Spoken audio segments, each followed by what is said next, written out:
और सबसे पहले बात आज सुप्रीम सुनवाई की करेंगे। सुप्रीम कोर्ट ने कश्मीरी पंडितों और सिखों के नरसंहार के मामले में दाखिल जनहित याचिका पर सुनवाई से इनकार कर दिया है।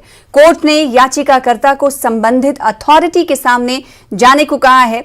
ये याचिका एनजीओ वी द सिटीजन्स ने दायर की थी। याचिकाकर्ता ने 1989 से 2003 के बीच हुए नरसंहार की जांच के लिए एसआईटी गठित करने की अपील की थी। इसके साथ साथ जनवरी 1999 के बाद सभी अचल संपत्तियों की खरीदो फरोख्त को अमान्य घोषित करने की मांग भी याचिका में की गई थी।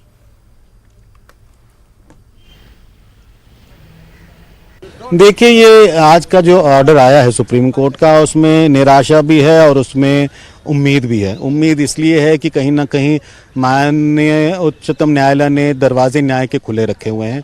निराशा इसलिए है कि माननीय उच्चतम न्यायालय आज हमें कहने के कि आप जाइए सरकार के पास और इन पर रिप्रेजेंटेशन दीजिए, उसकी जगह वही सरकार को आदेश दे सकते थे कि आप एसआईटी का गठन करिए और केसेस को फास्ट ट्रैक करिए। देखिए, जब हम 2017 में पहली बार सुप्रीम कोर्ट के पास आए थे तो हम ये सब कार्य करके आ चुके थे। हम हज़ारों की तादाद में पिटीशंस दे चुके थे। हम नेशनल ह्यूमन राइट्स कमीशन जा चुके थे, जहाँ पर नेशनल ह्यूमन राइट्स कमीशन ने यह भी कहा था कि जो कश्मीरी हिंदुओं के साथ हुआ वो जेनोसाइड, जाति संहार से कम नहीं है।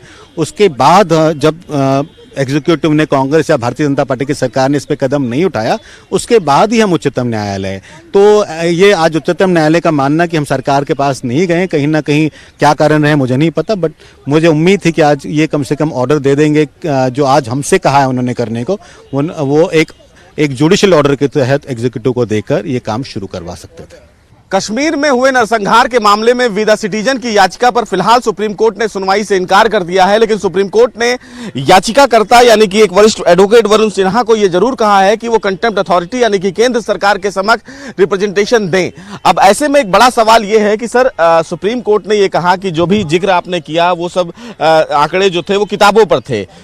अब क्या माना जाए, आप लोगों की तरफ से अगला कदम क्या होगा और सुप्रीम कोर्ट के इस पूरे फैसले को कैसे देखते हैं? देखिए, जो माननीय सर्वोच्च न्यायालय का आज का आदेश है वो निश्चित रूप से बहुत ही हर्ष का विषय है। माननीय सर्वोच्च न्यायालय ने पूरे घटनाक्रम को गंभीरता से लिया है और उन्होंने कहा कि चूंकि एग्जीक्यूटिव का इसमें दायित्व बनता है, आपको सरकार के समक्ष, कॉम्पिटेंट अथॉरिटी के समक्ष अपनी बात रखनी चाहिए थी, जो आपने नहीं रखा है। लिहाजा माननीय सर्वोच्च न्यायालय ने कहा कि आप अपना रिप्रेजेंटेशन कॉम्पिटेंट अथॉरिटी को दें। कॉम्पिटेंट अथॉरिटी उन सारी बातों पे विचार करके अगर निदान देता है बहुत अच्छा, अदरवाइज आपको लिबर्टी ग्रांट करते हैं कि आप पुनः अदालत में आ सकते हैं। तो सबसे बड़ी बात यह है कि इस पूरे मामले को जो आप कह सकते हैं कि 27 साल पुरानी बातें हैं या 20 साल पुरानी बातें हैं, इन सारी बातों को आज जिंदा किया गया है। और इसके लिए मैं माननीय सर्वोच्च न्यायालय का बहुत ही आभारी हूं कि इस तरह के मुद्दे को, जिसको कि तत्कालीन सरकार ने बिल्कुल नजरअंदाज कर दिया था, इतना बड़ा जेनोसाइड, इतना बड़ा एक्सोडस, जो वैली से हिंदू और सिखों को 1 लाख से ऊपर की संख्या में बाहर भगाया गया और आज तक किसी भी सरकार ने वहां पर किसी तरह का संज्ञान नहीं लिया। लेकिन 35A और 370 में अमेंडमेंट के बाद, 35A हटने के बाद, जब जम्मू कश्मीर में वहां की जो penal code, Ranbir penal code था, उसको रिपील किया गया, इंडियन पेनाल कोड को बहाल किया गया, क्रिमिनल प्रोसीजर कोड को बहाल किया गया, मैंने अदालत को ये सारी बातें बताई, तभी हमने इस याचिका को आपके समक्ष रखा है आपके विचारार्थ। माननीय अदालत ने इन सारी बातों को एप्रिशिएट किया और ये कहा कि सबसे पहले आपको कॉम्पिटेंट अथॉरिटी के समक्ष जाना चाहिए, क्योंकि एग्जीक्यूटिव का विषय है, उनको भी इस पर ध्यान देना चाहिए। उसके बाद अगर आपको उसका निदान नहीं मिलता है तो आप को लिबर्टी है, आप पुनः क्या माना जाए कि अब आने वाले दिनों में आप सेंट्रल गवर्नमेंट को अप्रोच करेंगे और उसके बाद फिर सुप्रीम कोर्ट पहुंचेंगे? बिल्कुल, वी द सिटीजन के तरफ से एक कॉम्प्रिहेंसिव रिप्रेजेंटेशन माननीय केंद्र सरकार और राज्य सरकार दोनों के समक्ष दी जाएगी उनके विचारार्थ। और हम आशा करते हैं कि जो भी याचिका में प्रार्थना उठाए गए हैं, इन सारी बातों पर केंद्र सरकार और राज्य सरकार विचार करेगी, उसका समाधान निकलेगा। धन्यवाद। तो साफ तौर से वरुण सिन्हा है जो वी द सिटीजन की तरफ से वकील थे, जो रिप्रेजेंट कर रहे थे, लेकिन कोर्ट ने फिलहाल आज इन्हें कोई राहत नहीं दी और ये कहा कि कंटेम्प्ट अथॉरिटी के समक्ष आप अपनी बातें रखें। देखना बेहद अहम होगा कि इस पूरे मामले को लेकर जब वी द सिटीजन सरकार के पास पहुंचती है तो सरकार की तरफ से इस पूरे मामले में क्या कुछ निर्णय लिया जाता है। कैमरामैन मुनमुन के साथ सुशील पांडे, न्यूज़ 18 दिल्ली। उधर सुप्रीम कोर्ट के कश्मीरी पंडितों और सिखों के नरसंहार के मामले में दाखिल जनहित याचिका पर सुनवाई से इनकार करने के बाद कश्मीरी पंडितों ने अपनी अपनी प्रतिक्रियाएं दी हैं, जिसे हम आपसे कुछ देर बाद आपको टीवी स्क्रीन पर दिखाएंगे। आपको बता दें कि आज सुप्रीम कोर्ट ने कश्मीरी पंडितों और सिखों के नरसंहार के मामले में दाखिल जनहित याचिका पर सुनवाई से इनकार कर दिया। हालांकि इस को लेकर कश्मीरी पंडितों में कई तरह की प्रतिक्रियाएं हमने आपको कुछ देर पहले पिछले बुलेटिन्स में दिखाई थी, जिसमें एक आस, एक आशा उनके सामने पैदा हुई थी कि अगर आज सुप्रीम कोर्ट में उनकी इस याचिका पर सुनवाई होती है तो दरवाजे उनके खुलेंगे। लेकिन उसके बावजूद, इनकार करने के बावजूद भी वकील वरुण कुमार सिन्हा का यह मानना है कि आज जो माननीय सुप्रीम कोर्ट ने, माननीय अदालत की तरफ से जो फैसला आया है वो कहीं न कहीं हर्ष का फैसला, यानी खुशी का फैसला उनके लिए बनता है।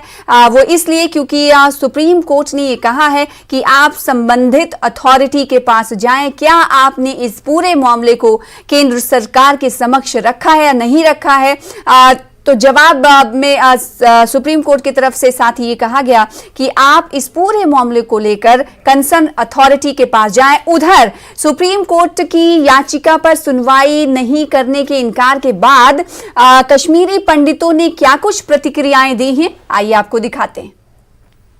हमारे साथ कुछ कश्मीरी पंडित हैं जो इस पर बात करेंगे। MK योगी हैं जो कि कश्मीरी पंडित लीडर हैं और बहुत दिनों से ये काम करते हैं कम्युनिटी के लिए। योगी जी किस तरह से इस फैसले को लेते हैं? उन्होंने कहा है कि गवर्नमेंट को करना पड़ेगा। वैसे मुझे लगता है कि कश्मीरी पंडितों को मतलब जो भी आज का सुप्रीम कोर्ट का जो डिसीजन आया है, हमें मायूस नहीं होना चाहिए। लेकिन जो उम्मीदें थी, जो हम आज इस दिन का जो इंतज़ार सारे कश्मीरी पंडित समुदाय जो कश्मीर में जिस तरीके से जो 89 या 90 से जो जिस तरीके से संघार वहाँ जो हुए हैं, और जिन लोगों ने इतने बड़े पैमाने पर जिन माइनॉरिटियों के ऊपर जिस तरीके से नरसंहार और जिस तरीके से ताबड़तोड़ गोलियां बरसाई थी, तो आज उसके न्याय के लिए जिस भी हमारे किसी भी भाई या किसी भी NGO ने जिस तरीके से ये पिटीशन सुप्रीम कोर्ट में लगाई थी, और बड़े मुद्दत और बड़े 32 साल के बाद पूरी उम्मीद थी कि कोई ना कोई अच्छा फैसला जो है उन कातिलों तक, उन लोगों तक सुप्रीम कोर्ट सरकार को ये निर्देश देगी कि ताकि वो इन चीज़ों से बचे ना। बट एक बात है, कोई घबराने वाली कोई बात नहीं है। अगर सुप्रीम कोर्ट ने ये फिर कहा है कि आप सरकार तक अगर ये बात पहुंचाई है, अब केंद्र की सरकार के हाथ में है।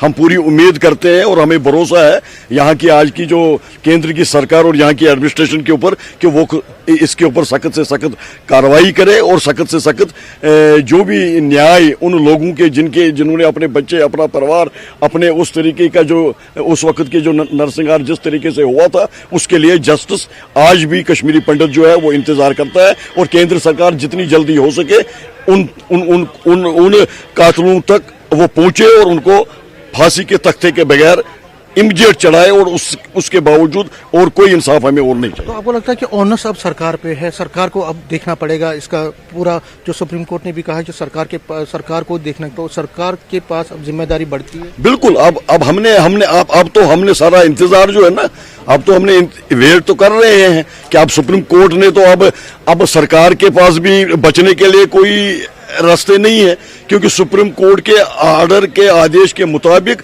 अब ये केंद्र की सरकार ने देखना है और इमीडिएट इसके ऊपर जितनी जल्दी हो सके वो कार्रवाई करे। और कश्मीरी पंडित समुदाय जो है या माइनॉरिटीज के लोग जितनी भी है वो अब सरकार का इंतजार करती हैं, वो जितनी जल्दी इसका फैसला सुनाए और इसके उन कातिलों तक वो जितनी जल्दी पहुंचे, हम उसी का इंतजार करेंगे, उसका वेट कर रहे हैं। हमारे साथ रुबन सप्रू भी हैं, उनके क्लोज रिलेटिव को भी वहाँ पे उनका कत्ल किया गया था।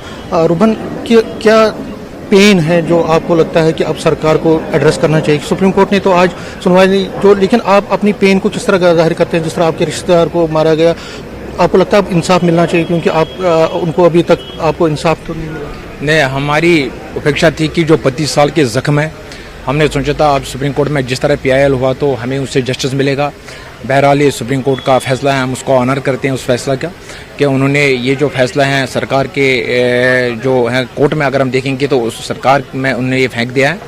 तो सरकार की अब रिस्पॉन्सिबिलिटी बनती है कि जो किलिंग्स 89 में हुई है या उसके बाद भी आज तक जो किलिंग्स का सिलसिला, ये प्रक्रिया जो है वो सिलसिला जारी है, जिसको हम कहते हैं जेनोसाइड की जो प्रक्रिया है वो कंटिन्यूटी में है। तो मुझे लगता है अब सरकार के ऊपर ये सारी रिस्पॉन्सिबिलिटी है कि वो एक SIT जो है प्रोब है, इन सारी किलिंग्स का जो है ये प्रोब है। पेन हमारे पास आज भी है क्योंकि कश्मीरी पंडित इनोसेंट जिस तरह इनको मारा गया है बिना वो कोई कसूर इनका नहीं था। 89 में जिस तरह ये शिकार हो गए, टेररिज्म का शिकार हो गए, तो हम चाहते हैं कि जस्टिस मिलना चाहिए। अब 32 साल हो गए हैं, अपने देश में हम रहते हैं, मुझे लगता है हम उपेक्षा करते हैं इस सरकार से कि जल्द से जल्दी जो है वो जस्टिस हम कश्मीरी पंडित को मिलेगा। यहाँ पे आपने देखा कि किस तरह से कश्मीरी पंडित, हमारे साथ एक और कश्मीरी पंडित हैं, सतीश भट्ट हैं, रैना है, ये जो है कश्मीर जो कश्मीरी एम्प्लॉयज़ हैं कश्मीर में जो PM पैकेज के तहत काम कर रहे हैं, वो भी कंटिन्यूसली धरना दे रहे हैं कई महीनों से। सतीश, आपको क्या लगता है कि सरकार पर ही अब जिम्मेदारी है? तो आपकी भी डिमांड्स हैं, आप भी कहते हैं कि हालात वहाँ ठीक नहीं है, माइनॉरिटीज़ पे हमले हो रहे हैं, आज भी वहाँ पे एक नॉन लोकल लेबर पे किया गया। तो आप क्या चाहते हैं कि अब सरकार पे दोहरी जिम्मेदारी, एक तो इन्वेस्टिगेट करे और दूसरा जो आपकी डिमांड्स हैं, आप भी तो अपनी डिमांड्स को मनवाने के लिए प्रोटेस्ट कर रहे हैं? पहले तो मैं धन्यवाद करना चाहता हूँ सुप्रीम कोर्ट का, जो भी उसका दायित्व था उसने अपना दायित्व निभाया और बाल सरकार के कोर्ट में डाल दी।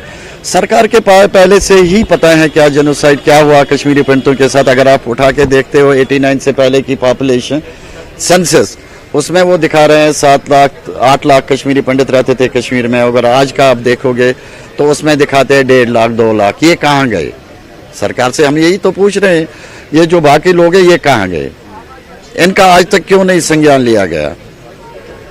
ये जो आज आया, तो आपको लगता है आपकी भी सुनवाई होनी चाहिए? बिल्कुल, हमारी भी समय, हम भी इसी सरकार को रिक्वेस्ट करते हैं, बार बार गुहार लगाते हैं, भाई हमारी प्रॉब्लम भी सुनो, हमारी प्रॉब्लम्स को भी एड्रेस करो। अगर आज नहीं करोगे, शायद इतने जो आप देख रहे हो इतने पब्लिक, पता नहीं 1 साल 2 साल में ये बेचारे भी नहीं रहेंगे, ये भी इसी प्रोसेस का शिकार हो जाएंगे, ये भी नहीं रहेंगे। तो फिर किन के साथ बात आप करोगे? तो टाइम है, सही टाइम है, हमारी प्रॉब्लम भी एड्रेस करो। और जो आज ऑनरेबल सुप्रीम कोर्ट ने बोला कि सरकार के पास आप जाओ, उनसे आप बात करो इस जेनोसाइड के लिए, दोनों चीज़ें इन्हीं के हाथ में है। मुझे लग रहा है सरकार अपनी है, हम दिल से मानते हैं सरकार तो अपनी है, इनके हाथ में है, अब इनके कोर्ट में बॉल है, ये डिसीजन ले लेंगे हमारे फेवर में, मुझे ये आश्वासन है। तो ये कश्मीरी पंडित हैं, कह रहे हैं कि उनको नाउम्मीदी नहीं है, सुप्रीम कोर्ट पे पूरा भरोसा है और गवर्नमेंट पे भी पूरा भरोसा है, गवर्नमेंट इनकी बात सुनेगी। SIT का जो कॉन्स्टिट्यूट होगी, SIT जितने भी नरसंहार हुए वहाँ पे जिन्होंने वो किया उनको सज़ा मिलनी चाहिए, उनको गिरफ्तारी होनी चाहिए, उन पर पूरी तरह से कानून के तहत उनके मुकदमे दर्ज होने चाहिए और जो विक्टिम्स हैं उनको सही में इंसाफ मिलना चाहिए। कैमरामैन आशू के साथ में समीर भट्ट, न्यूज़ 18 जम्मू।